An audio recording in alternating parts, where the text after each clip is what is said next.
Hello everybody, welcome back for another video. Hope you're all having a great day and that you're all doing well. First up, Bitcoin is picking up heavily in Indonesia. The biggest Indonesian platform to buy and sell digital currency may soon have more members than the nation's century-old stock exchange.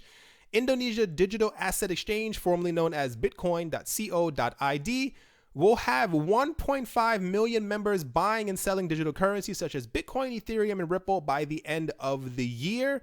What's interesting to note about this is, in contrast, Indonesia Stock Exchange, which offers stocks, futures, and options and exchange-traded funds, only has 1.18 million registered participants. I'm not too surprised. We've seen a huge uptick in the amount of people who are dealing with or who want to deal with cryptocurrencies. There was a couple of articles a couple of days ago about what's happening in South Korea.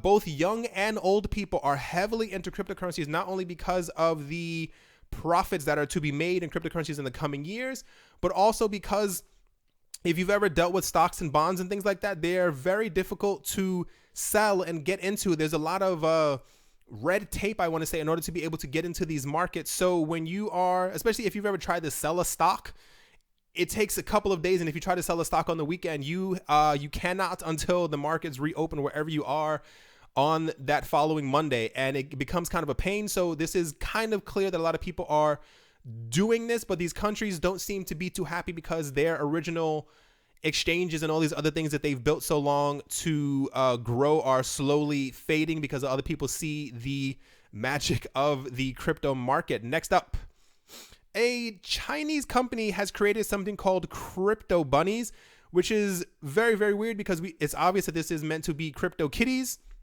or some type of a knockoff of it. What's very odd is that they are claiming that it is similar to CryptoKitties, but they do not make it clear if they are using a private or public blockchain in order to actually have this, or if they're even using a blockchain. And also, they also make sure to note that you cannot buy any of these digital animals with cryptocurrencies, and you cannot swap fiat to cryptocurrency in order to buy them either. Which is just kind of weird because it doesn't kind of really make them crypto bunnies if you can't pay crypto to get them. There's been a lot of news reports recently talking about China allowing certain ICOs and or allowing cryptocurrencies in the country once again. But what's interesting to note is that they are focusing on specific cryptocurrencies, and a lot of people believe that they will be focusing on ones that are either made in China or ones that they have complete control over. So just a little odd that they're clearly trying to get in on the cash grab when it comes to this, but let's see exactly how this develops in the next couple of months. Next up, Circle has announced that they have officially rolled out in 46 states within the US. I think when they launched, they were only in 2 or 3 different states. A lot of people weren't too excited because, you know, when you see something like this and you kind of want to get into it as quick as possible. At the moment, it is available in 46 states except for Minnesota, Wyoming, Hawaii, and New York.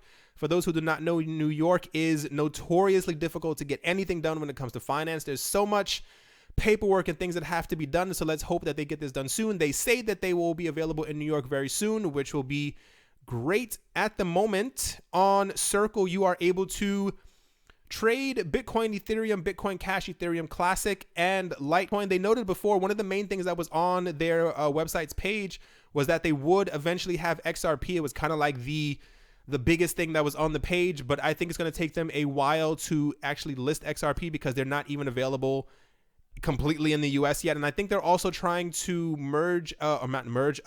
go further into Canada and also the UK, but I don't see that might also take a while. So many of these companies are taking so long when it comes to doing these things, but I guess a lot of things take a lot of paperwork.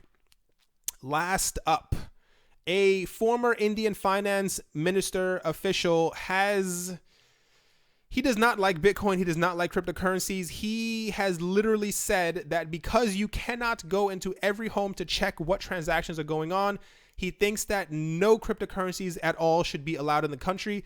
India and China have a very strong history of trying to control everything that happens in their country. A lot of people who are in India and obviously China, well, people in China can't really talk out about it, but people in India are not too excited about anything that's been going on within the country, especially when it comes to finance, simply because you want to have control over what you own. You want to be able to control your own money. India is slowly moving towards some type of a cashless society. If you have ever watched documentaries on it, they are getting rid of larger bills, and there's a lot of talk about them slowly moving to some type of digital payment system within the country. But they cannot control cryptocurrencies, and a lot of the higher ups are now expressing their discontent with cryptocurrencies, saying that they should not be allowed.